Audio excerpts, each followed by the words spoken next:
Ooh, whoa! Look at that, Corbin. That just came out of nowhere. There's some holes up in the mountain that he saw people standing in, so he wants to go jam his head into one of the holes. I think that's safe for children. Yes. What? Stay away from your mom. She may be struck down because the characters from the Bible. That's not what I meant to say. Stop it. So that was the Zion Carmichael Tunnel Drive. So we actually Start over. It's not Carmichael. Carmel. Carmichael. Yeah, that was weird. There's some signs up there.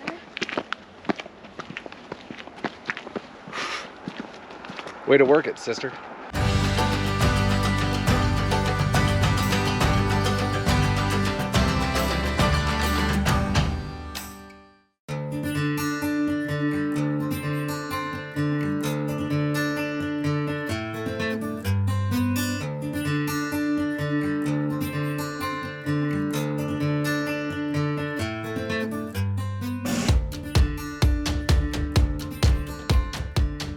We're getting ready to go through the Mount Carmel Zion Tunnel, the 1.1 mile tunnel through this really cool cliff face over here, although we're stopped.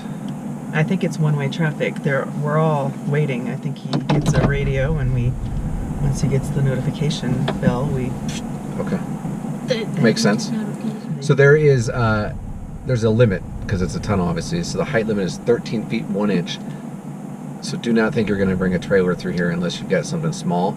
And then there's actually limits to the time that you can bring those, and you have to have an escort if you're over a certain length, a certain height, and you have to pay for that. So no trailers.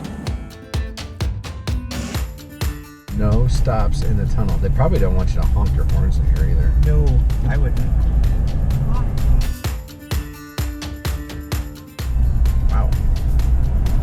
Holy tight.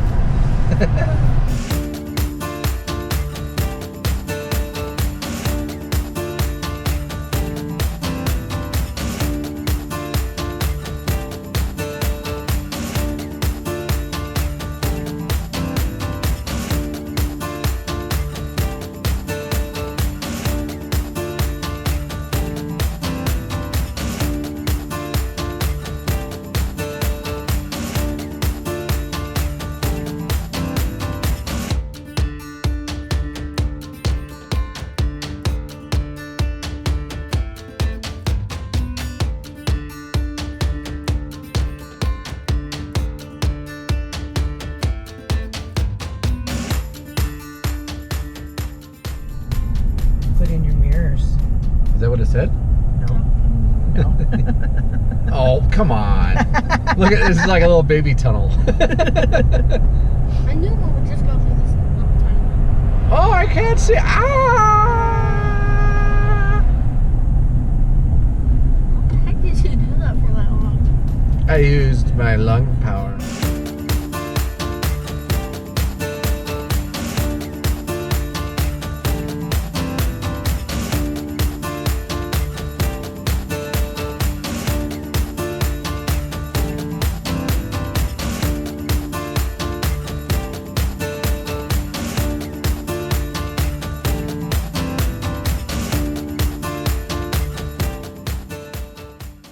So that was the Zion Carmel Mountain Tunnel Road. We went all the way out to the west gate of Zion National Park and then back, and I think it took us... Maybe 45 minutes to an hour. Yeah, I mean, it's a little bit slower because there's ice and stuff today, but... And everybody's pulling over. Yeah. But if this was summertime... Oh, it would take hours probably to get Yeah. through there and back. There's a lot of people out sledding and doing other stuff, but there's not a lot of parking there. So I guess if you're coming out to Zion and you're going to go out on that drive and you want to stop, you might want to go really early. Well, I guess as early as the road opens. Mm-hmm. So, and that is the end of our day at Zion National Park. Woo-hoo.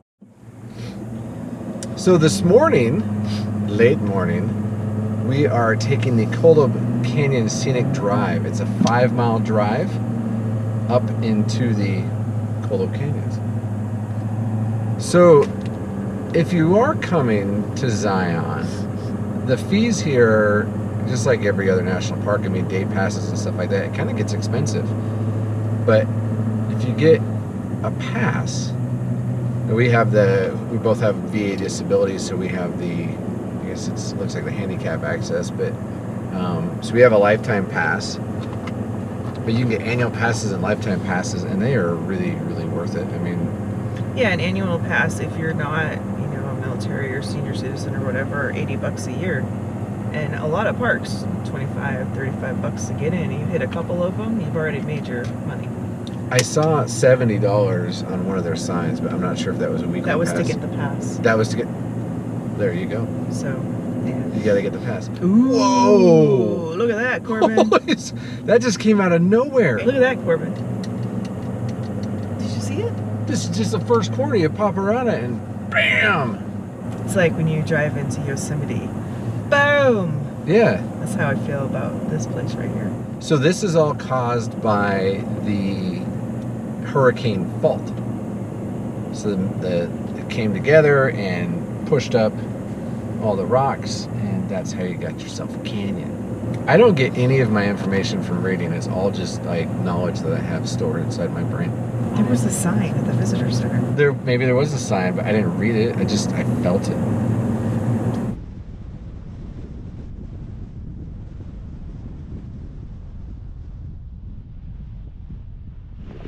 So there aren't a lot of parking spots in Zion in any part of the park.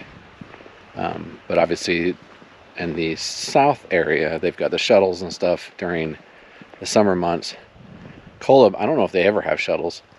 I'll answer yes or no to shuttles somewhere up here. Anyway, so as you come up the Kolob Canyon Scenic Drive, there are little pull-outs and stuff like that. I imagine in the summertime it's just packed because these are all the trailheads. And some of these trails are a mile long, and then you've got some that a loop is like 14 plus miles through some pretty rocky terrain. And right now in the winter, you need to have snow gear. So we're probably not doing any of those today. It's all just about these views.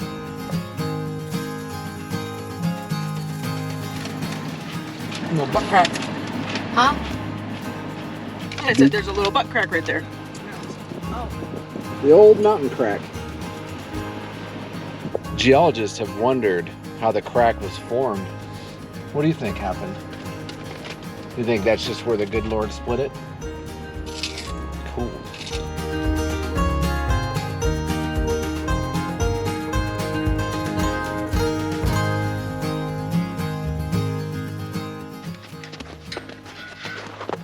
So these are finger canyons. Finger canyons? Yeah, so they come out this direction.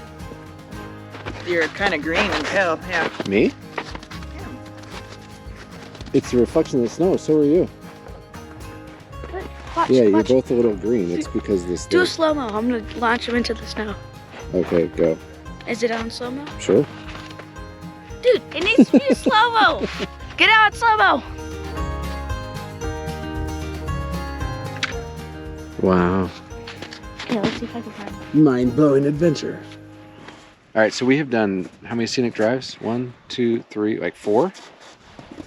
Here or Yeah, so forever? we did the Kolob Canyons, we did the Zion Canyon, we did the Zion Terrace, and then we did the Carmel Mountain so far.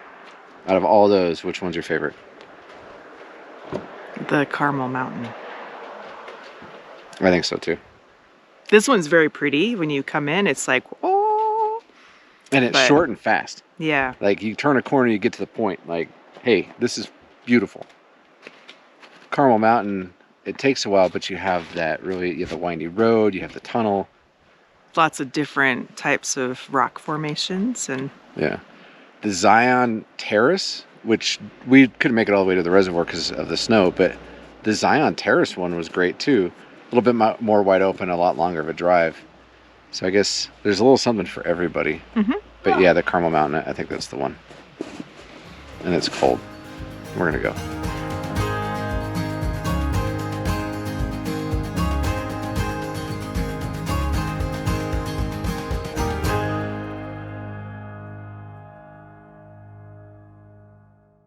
Good morning. Morning. So we're heading back into Zion for it's probably our last day, and we're going to talk a little bit about Zion getting in to access the park during the different seasons. So obviously we're driving in because it's winter. So during the winter months, between December and February, March timeframe, depending on weather, you have access to drive in. You can use the parking spots. But in the on season, is it the on season, the on and off season? Yeah. Basically, spring, summer, and fall, you have to park outside and use the shuttle system. Yeah, and they have a really great shuttle system, and throughout, like the town of Springdale, which is right outside of the park, there's parking everywhere, but it's paid parking. So you can go in, you put in your credit card or license plate, and you tell how long you want to stay, prints out a stub, and you put it in your spot, and then you go hop on the shuttle. You do have to buy tickets for the shuttles. You need to buy them in advance. You can buy them online, or you can buy them at the visitor center. Yeah. So Zion is one of those places, if you think, hey, you know, let's just jump up there for a weekend in the middle of summer, you might have a really hard time getting in. You want to plan your trip to Zion. So over 4 million people a year visit this national park, and it's growing. You said in 2019 it went up how much? It went up like 200,000 from the previous year. Yeah, so if you spread that out, that's over 11,000 people a day coming into the park. And it's not like Yellowstone. It's not huge like Yellowstone. I mean, you could put that many people in Yellowstone and it still probably wouldn't be super crowded. But here, I mean, it's small. It's a lot smaller than a lot of the other national parks. So when you're coming in, I would definitely come into town early and look for parking spots like this. Here's some video footage showing you what to look for. And then just find your bus stop. And there's multiple bus stops throughout the town of Springdale. And then, yeah, and you can, you know, in the summertime, the shuttle goes all the way up to the different stops. If it looks crowded, don't get off there. Get off at the next one and work your way back. You know, most of the national parks, they actually suggest that you go to the end and work your way back. Yeah. Yeah, sorry, I was really thinking about that. I was like, that is true. Yeah, when we went to Bryce, and they said the same thing. Start at one end and work your way back to the front. Yeah. So Zion is very, very busy, very packed during the on season. If you had experience coming here, put something in the comment, because I think we want to come back sometime in the spring or fall, when the temperatures are more reasonable. So if you've been, tell us, what do you think the best time is to come to Zion, because we want to know. Yeah, for today, we're going to go in, we're going to go check out the Patriarch, or the Court of the Patriarchs. And then Corbin wants to go back onto the Emerald Pools Trail. Go in some caves that he found. There's some holes up in the mountain that he saw people standing in, so he wants to go jam his head into one of the holes. I think that's safe for children. Yes. So we're doing the Court of the Patriarchs little trail. It's short. It's all uphill.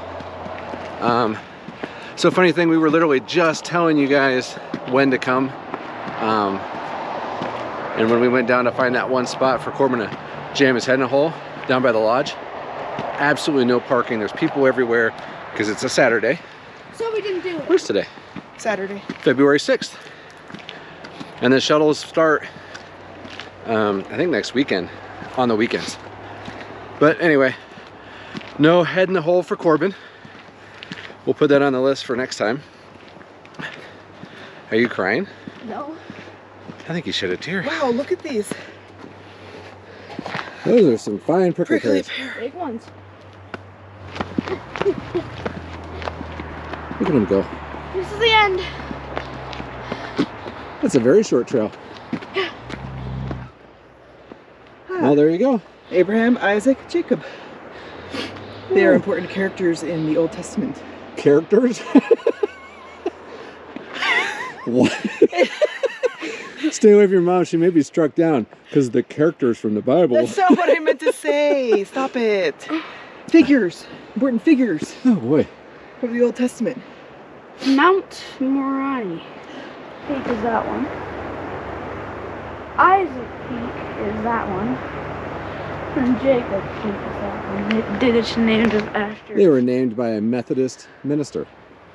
So we spent almost 2 weeks in the area. We came into Zion multiple times, did a lot of trails. Is Zion a national park that people need to come to? Yeah.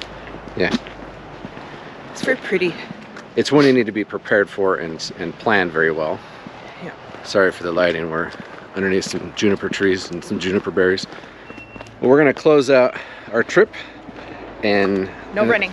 on Tuesday we head to The Hoover Dam. the Hoover Dam for, well, really one night. As we make our way east, we got to get back to Casper in Massachusetts and get him cleaned out because he's going up for sale. And then head back west and go back across the country. We're doing a lot of zigzagging this year. Lots and lots of zigzagging. So thank you for watching. Make sure to hit that notification bell, subscribe button, all that jazz. And remember, life's an adventure. Hop on. Thank you for watching. We'd love to share our journey with you, so hit that subscribe button and also the notification bell so you know when a new video is uploaded. And don't forget to leave your comments down below and hit the like button.